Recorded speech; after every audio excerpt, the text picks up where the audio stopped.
Okay, so you know we love getting your submissions, and this one's really grabbed us. Yeah, I mean, talk about starting strong. Right. From the very beginning of Terence Hughes' Livable Planet, a one-man show, we've got they play you for the fool, they laugh, they ridicule, they lick their lips as they drool, they play you for the fool. It's like, wow, that's an image, huh? It is. And so much is packed into just those few lines. Exactly. So that's where we're diving in today. What's the immediate feeling? What world are we stepping into here? Well, the first thing that hits me is this sense of manipulation, like really intense, deliberate manipulation, and not just a one-time thing, you know? Yeah, how so? Well, they play you for the fool. They say it twice right off the bat. That repetition, it emphasizes that this isn't an isolated incident. It's an ongoing pattern. Someone's being actively and repeatedly taken advantage of. And the actions that follow that line, it's just so visceral. Laughing, ridiculing, then that almost predatory image of licking lips and drooling. It's so much more than just being laughed at. Right? It's almost like they're anticipating that downfall, savoring it even. So what does that tell us about the they in this scenario? Well, to me, it paints them as enjoying another's vulnerability. It's not just indifference, it's taking pleasure in it.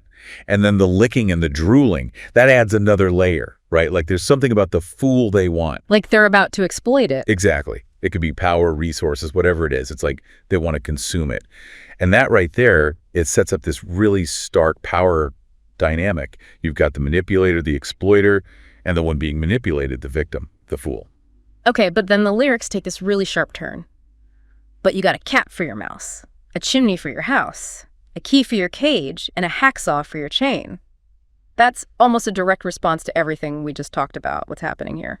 Yeah, this is where it gets interesting. So we're shown this image of someone completely vulnerable, right?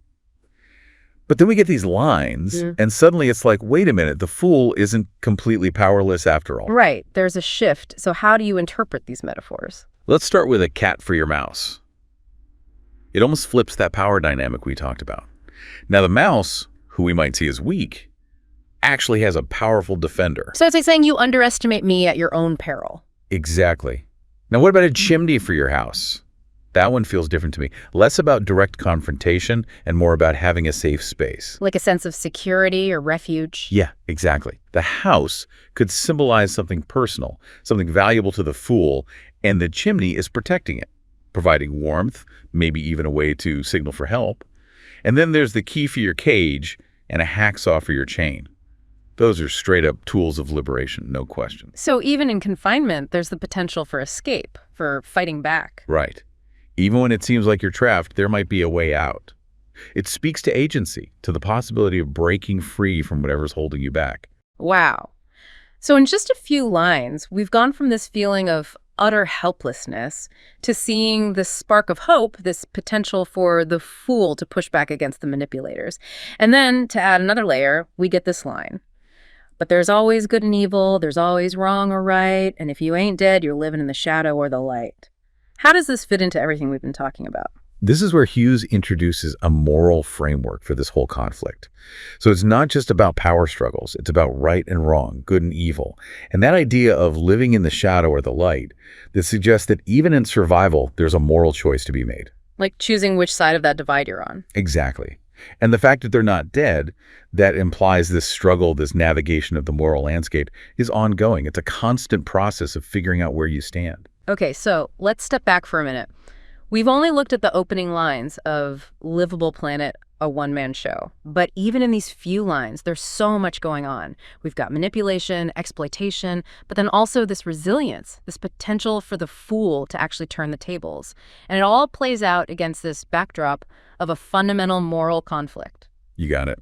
And the way Hughes sets it up, it makes you question who the real fool is. Because even in that initial vulnerability, there's strength, there's resourcefulness, there's a refusal to just accept being a victim. Right. So it leaves us wondering, what kind of livable planet is this? Is it a constant struggle against those who would manipulate and exploit? Or is it about finding that inner strength, that cat for your mouse, building your chimney, using your key and your hacksaw to break free and step into the light? We're left with so many questions, and it makes me even more curious about what unfolds in the rest of the show. Yeah, this is definitely just the tip of the iceberg. There's a whole world waiting to be explored here. And I have a feeling it's going to be a wild ride. Yeah, I think you're right. So, to all our listeners out there, if you've experienced Livable Planet, a one-man show, let us know what you think. What resonated with you? What are your interpretations of these powerful opening lines? We'd love to hear your thoughts. And who knows, maybe we'll do another deep dive down the line, uncover even more layers of this fascinating piece of work. Until then, keep those submissions coming and keep exploring those creative depths. We'll be right here with you, ready to dive in.